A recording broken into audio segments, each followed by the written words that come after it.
Packing a carry-on bag is an art, and it's one that I try and improve on every time I fly. And the last few times I've traveled, I've been like, I feel like I may have gotten this formula down pat. So today we're taking it a little bit YouTube old school and we're doing a what's in my bag with a little bit of a travel twist. If you're new here, hi, I'm Lucy. I try things, I go places, I do stuff. And today I'm gonna show you what is in my bag for a 25, probably closer to 30-hour travel day from Sydney, Australia to London, England. And this is the bag that's gonna take me there and all across Europe where I'm going for a month-long trip. And I am thinking of doing some little travel videos slash maybe vlogs. I'm not sure, let me know if that's something you'd be interested in seeing. And the reason why I believe I'm qualified to speak on this is I've spent a decent amount of time traveling and a lot of my life on planes because I actually grew up overseas and my dad was a pilot. So I've been very lucky and fortunate enough to have spent a lot of time on planes and long haul flights and being in and around airports. This is like enthusiastic type A travel girl vibes in here. So let me chat you through everything. Now the first thing is the bag itself. This here is a longchamp bag. Specifically, it's the Neo Pliage in the large size. They don't sell them anymore. I actually got this secondhand from a seller in Japan. I've tried a range of different things and they do all work for different occasions and different types of travel. And I tend to swap it dependent on what kind of trip I'm going on. And in this instance, because we're not staying in one main destination, we're moving around via trains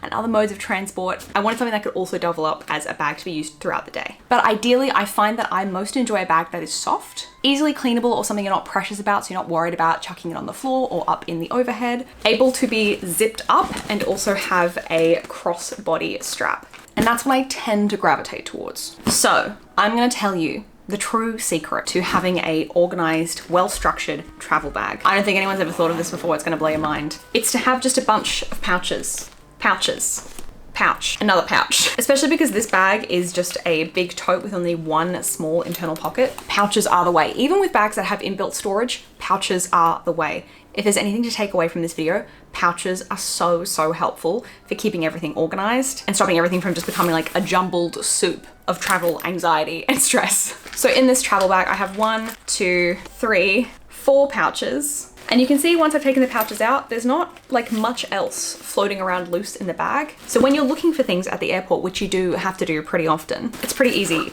So what is in the pouches and what is in the bag? First up, we have this, which is my laptop case. I have a pretty chunky size laptop, and that is because when I'm not at home and on my desktop, I do use my laptop to do editing, and it needs to have a decent screen size so I can actually see what I'm doing, which I'm using at the moment for my notes. But I'll lift it up here so you can see it's just like a little Dell that I got refurbished. It's great. But I pop that in there, and in here there's a little zip pocket, and in here I have my hard drive. So that is nice and kept safe in its little zipperino. And I love that this bag perfectly fits this laptop case at the back. If you are like me and you take a laptop traveling, you will know it's really hard to find bags that fit your specific laptop size. And I like that this one can do it with room to spare. We'll come back to the loose items, but I'm gonna go through the pouches. So first up in all of the pouches, I have this one, which is my health bag. And in here, I keep everything related to health. So in here, I bring any medication, and I always like to split my medication between my carry-on and my suitcase if you are bringing checked luggage, because then no matter what happens to either your carry-on or your checked luggage, right? Whatever, if there's a freak accident,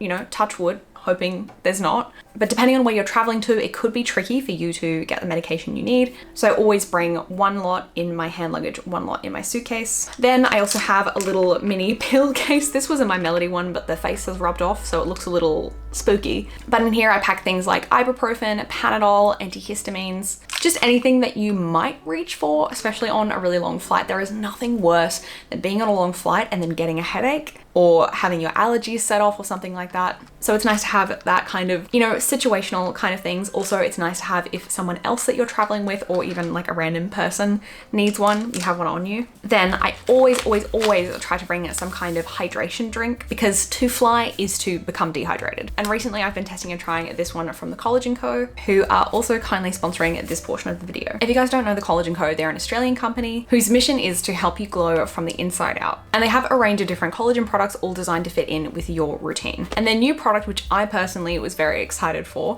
is their Hydra Glow, which is a hydration beverage with the added benefit of collagen. Now I have been testing and trying it, but I'm actually flying out tomorrow, so I'm having one now to try and be as pre-hydrated as possible before I get severely dehydrated. And this is the strawberry watermelon flavor. And I've tried quite a few different, you know, beauty beverages, hydration beverages, beverages, functional beverages. And honestly, I do find a lot of them get the flavor wrong or they're too sweet, but this one is perfect. It's the right amount of like a light, refreshing flavor, and it doesn't have that salty flavor or that like really sweet artificial flavor. In this, it's got all 4 of your electrolytes, so sodium, potassium, magnesium, and calcium, which all will help keep you hydrated, as well as collagen peptides, which help support your hair, skin, nails, and joint health. And they've also added in some vitamin C and hyaluronic acid as well. So I really like this because it's all the things that I want from a hydration beverage, but with like the beauty bonus as well. And powders like this for traveling, I feel like are really convenient. They don't count towards your liquid limit, and you can just rip it open and pop it straight into the water that you're given on the flight. So thank you to the Collagen Co for supporting the channel and keeping me hydrated. And you can use the code LucyLivin10 to save when you shop on their website.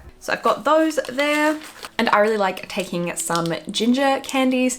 These are the gingins. I'm pretty sure they're an Australian brand, but they do a spicy apple ginger chew. It's really yummy to eat, but it's also just like something nice to have if you're feeling a little bit nauseous or if you just want something to chew on. So I like those, or I would also recommend sour candy, especially if you are a bit of an anxious flyer. I think there's been studies done as well that having something sour, there's something about the way it stimulates the senses that kind of can detract from feeling nervous or anxious. Also gum, I don't have any at the moment, we're out, so I'm probably just gonna have to buy it at the airport and pay the airport price. And that's everything I have in the health pouch. And then we have the big bag, which I would describe as a mixed bag, pun intended. There's sort of a lot going on in here. First up and niche to me, these are hair rollers. I really like these to keep my fringe looking fresh. Like I'm gonna bring them on the trip anyway, but I do bring them on the flight because they also double up as a great way to get your hair out of your face if you want to do some skincare, or if you're just feeling overstimulated and don't want your hair in your face. And also keeps your fringe looking cute. So 2 in 1 might not be something that you need, but it's something that I need. Then we have compression socks. Guys, get on the compression sock bandwagon, especially for travel. They are so good. I find I get very swollen when I go on planes. I think everyone does, but I put these on basically as soon as I get on the plane, and it just really, really helps with stopping your legs from swelling. Obviously, it's still important to get up, have a little walk around, move your body where you can, but compression socks, I feel like make a really big difference, especially if you're gonna be like me and you're landing at like 9 a.m. in the morning in your destination and want to go out and do like 10, 20,000 steps. Then I had hair rollers, but I have a bunch of other hair things. So I have a little baby-sized hairbrush, and I bring quite a few different silk scrunchies. I'm a big fan of silk for hair, and I also bring a silk eye mask. Is this a little bit bougie? Do you need to bring silk ones? Probably not, but I have had these for years. They last amazingly. So it is really something that you buy one time, and if you look after them, they will last and last and last you. And the feeling of a silk eye mask when you're like so tired is just incredible. And especially if you're trying to adjust to a different time zone, having an eye mask so you can block out the light does make a difference. And these are just silk scrunchies. And I like them because they tend not to sort of leave any dents in your hair, and you can just throw it up like that. Your hair is already going to get gross when you are flying on a long haul flight, so it's nice to have something that's like nice to your hair. Then I'm not going to unfurl these, but I like to bring a pair of spare underwear. And I also bring a spare t-shirt. Another tip, not in the bag, but a general travel tip, is your airport outfit should have layers. Something about the plane, like the temperature difference and the aircon and the dryness. I find myself overheating and then getting really cold, and then I get really sweaty. So what I have found is a really great thing to do is to travel wearing a tank top and then a loose jumper, kind of like this one over the top. So you're not having something clinging right under your arm, because I have made that mistake, and then I have realized that I have massive like sweat patches. And I mean, like at the end of the day, everyone's traveling, it's like whatever. But especially if you're traveling long haul and you want to stay feeling as clean and as fresh as possible for as long as possible, I found that really helps. And then you can bring a t-shirt or fresh shirt to change into either towards the end of your travel or in the middle, just wherever you feel the need. I just do a t-shirt and a pair of underwear because I feel like that makes the biggest difference with the smallest amount of extra carry-on. But of course, if you want to bring a full outfit to change into, you can do that as well. But definitely the underwear and a fresh top. In here, I've also popped a pair of sunglasses.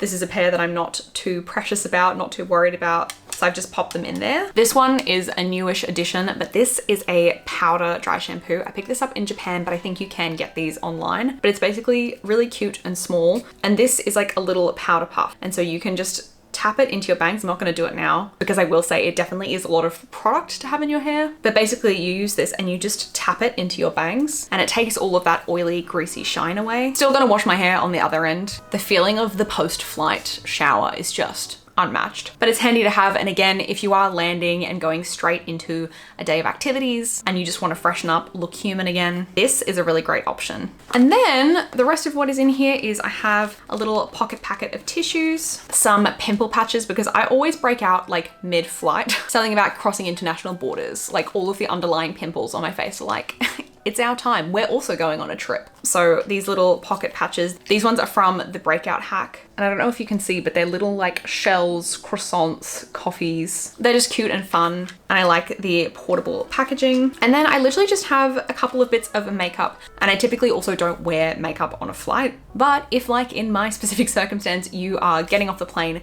and going straight into a day, for me at least, I'm feeling pretty zonked by the time I've done like 25, 30 hours of travel. So I'm using every tool at my disposal to feel human, like a real human woman. I find that just doing a little pared down version of my makeup routine can help with that. And it's literally just like a cushion foundation, a stick blush, and then there's a couple of things in this pouch, which I'll show you next. But that is everything in the Miscellaneous big bag. And most of this stuff you won't be reaching for as often throughout the flight. Then we have our clear bag. Mine has Esther bunny on it. I got this from, I think like a 3 coin or a daiso or something when I went on a trip to Korea. I know everywhere is different, but generally you need to have a clear bag for anything liquid in your bag. And for me, this is mostly skincare. And I don't know if you can see, but there's like a lot in there. So I'll try to kind of unpack it and show you. This is the almost empty bag. In here, I have one sheet mask. I know there's some debate about whether or not to do your skincare on a plane. And for me, it comes down to the length of the journey. For me, I have one, I think it's a 15-hour flight with a 5-hour stopover, and then I have another like 7.5 hour flight. So if I was just doing like one day flight, say from Sydney to Japan, and it was like 8 hours, 10 hours, then I'd be like, okay, you probably can just do your skincare before you leave and then, you know, freshen up when you get there. I feel like this is not so much of an option for me, or at least I feel like a refresh will do me some good. So I have a sheet mask in there. I sometimes do them on flights, sometimes not. But if you bring one with you, you've got the option. And especially if you find that your face gets a little bit hot, they can be a really nice thing to cool your skin down. If you get that really like flushed, hot feeling, I definitely do. Then also in here is a toothbrush and toothpaste. I find that is essential. And I also find if I'm trying to sleep on a flight, if I brush my teeth, then it's like that brain signal of it's time for bed. And they also bring quite a few cotton pads. And this is to go with the skincare, because essentially this is the bag that I grab and take with me to the bathroom. And having these cotton pads are really great to use with either some like bottled water or a little mini toner like this. This is the Laneige Cream Skin, but you just dab a little bit of this or some water onto a toner pad. And if you can't like wash your face, because that can be difficult on a flight, and you can also do this at your seat, you can just take a little bit on a damp cotton pad and just give your face a little once over with the cotton pad. It's not a full cleanse, but it is a nice little refresh. Oh, I'm sorry, you're gonna do that after you use a hand sanitizer. This is the Huxley Secret of Sahara hand refresher. So you're gonna have clean hands, give your face a little wipe over, and then you can do your skincare routine or like a little top up of your skincare or a refresh, whatever you wanna do. So hand sanitizer, cotton pads, something watery or like a little face mist, but just going in with the cotton pad over. And then I have a bunch of skincare minis. Importantly, I have 3 kinds of lip balm, and I do feel that I need 3 different kinds. And I'm a lip balm connoisseur. I do feel passionately that these 3 are a good combo to have on a flight. The DHC lip cream, this is a really nice hydrating one that's very buttery. It really sinks into your lips and is very much like a moisturizer for your lips. This stops your lips from getting that like peely, cracked feeling, because sometimes other lip balms, when you put them on top of peely, cracked lips, it doesn't kind of help hydrate them. It just sort of sits on top of them. This I feel like really gets into your lips and keeps them hydrated and soft. And then I also have the Naturium phyto-glow lip balm. This is a nice thick lip balm. It really stays on your lips. So I would apply the DHC one first, let that sink in a little bit, and then apply this over the top as like an occlusive layer. But I don't know, my lips are very temperamental, so I like to have both kinds. I think this combo has served me very well. And then also I love the Lanolips 101 ointment. It's a classic. And you can use this on your lips, but you can also put it on your cuticles, or if you get like a little dry spot on your elbow or something like that, you can use this basically anywhere. That's why it's the 101 ointment. I get the scented one, but you can also get the plain one with no scent. Then I have a couple of little minis. I have this Peach and Lily Glass Skin Serum. I have 2 Dieux moisturizers. I have Air Angel and Instant Angel. You could probably get away with just one,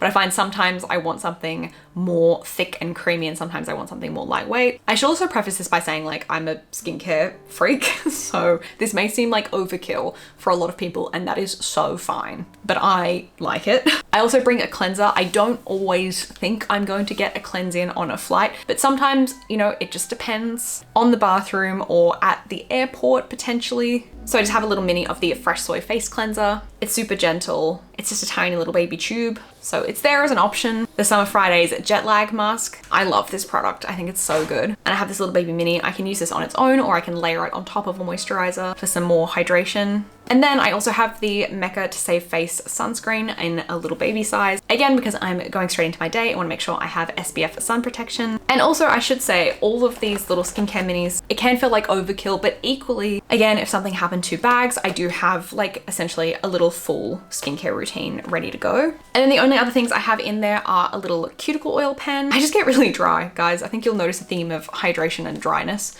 in all of these products. And then I'm also popping in my concealer and a mini mascara. Again, not something I always bring on flights, just in this instance. And because they are liquids, they go in the liquids bag. But essentially this is most of my cosmetics. The only things that I don't put in here are like tube or like solid cosmetics that don't count as liquids, but that's all of that. And then we're on to our last pouch, and this is the camera / tech bag. Now, I can't show you my camera because you're currently on it, but eventually this will go into this pouch along with some mini mics that I use to travel. And I'm charging them right now, but I'll also pop in my spare camera batteries. And that's it. Maybe a spare SD card, maybe a battery charger, but basically just all camera tech related stuff. Basically just anything related to my camera. That just goes in here. And then we have the rest of the bag, and there's not much left. Most things are meant to go in the pouches, so there's not actually that many things that are free floating, but the things that are free floating are things that you probably need to access more often or more quickly, or they just don't fit in pouches. Like I have this little tripod that can extend its little leggies out. It doesn't really fit into the other pouches, and so I just keep it here. And I often find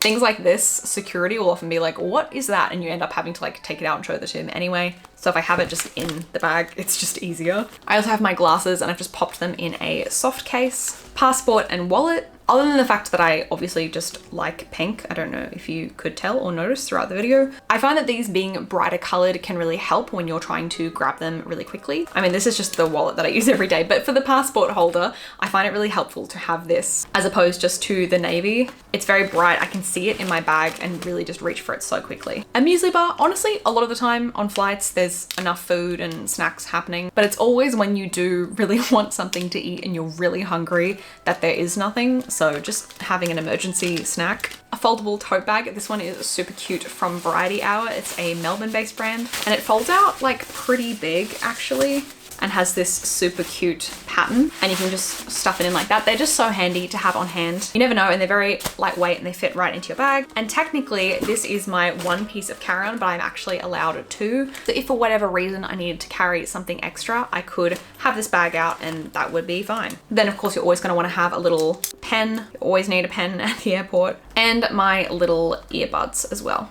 And the only other things that I haven't packed yet would just be my chargers, so a phone charger, and in my case, a laptop charger. And that is everything. And I've taken all the pouches and things out of my bag, but I'll show you.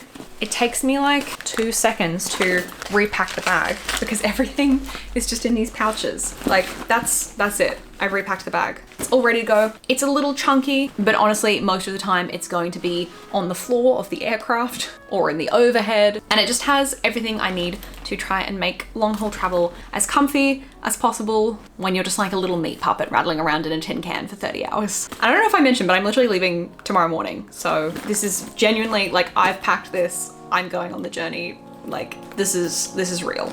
Let me know if you have any travel tips or things that you always pack in your carry-on. I hope this was helpful. And if you're watching this and preparing for an upcoming trip that you have, I hope you have a safe journey and an amazing time. And as always, thank you so much for watching, and I will see you in the next one. Bye.